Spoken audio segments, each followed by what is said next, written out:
আজকে আমি করলা ভাজি করব। করলাগুলো আমি সুন্দরভাবে কাইটা পরিষ্কার করে নিয়েছি, সাথে দিয়েছি একটু আলু। আলু দিয়ে ভাজি করলে খেতে অনেক মজা হয়। এখানে আমি করলা ভাজি করার জন্য 5টা মরিচ ফালি আর আর পেঁয়াজ কুচি করে নিয়েছি।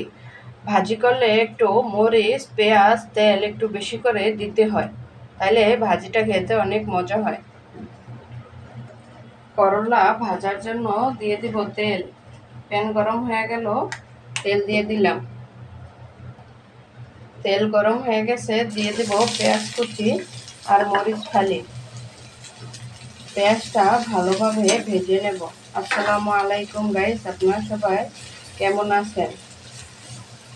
করলা ভাজি করলে আর যে কোনো ভাজিতে যদি একটু আমরা পেঁয়াজ বেশি দেই, তা কিন্তু একটু মজাই হয়।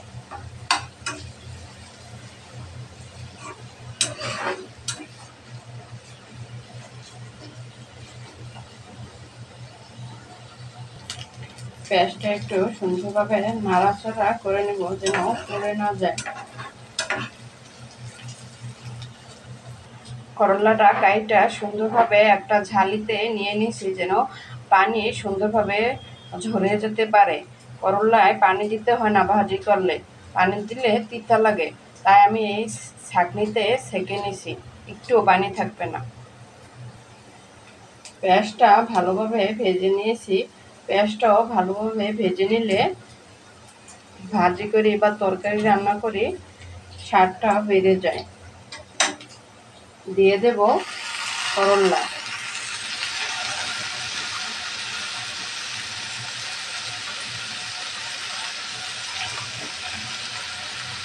দিয়ে দেব লবণ,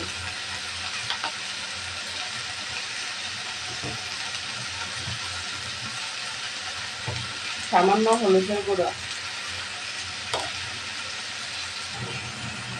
নাড়াচাড়া করে মশলার সাথে মিশিয়ে নেব।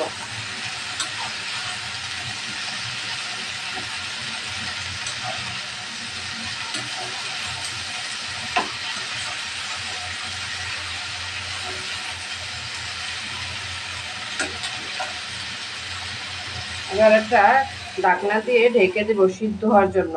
আর হালকা আঁচে রান্না করতে হবে, নাহলে পুড়ে যাবে, সিদ্ধ হবে না। ঢাকনা দিয়ে ঢেকে দেব, একটু নাড়াচাড়া করে নেব, নিচে যেন লেগে না যায়।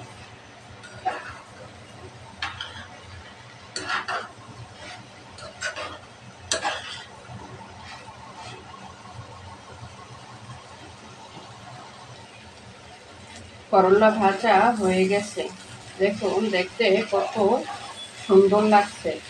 আমার ভিডিওটি যদি আপনাদের কাছে ভালো লেগে থাকে তাহলে শেয়ার করে দিবেন আর কমেন্টে জানাবেন।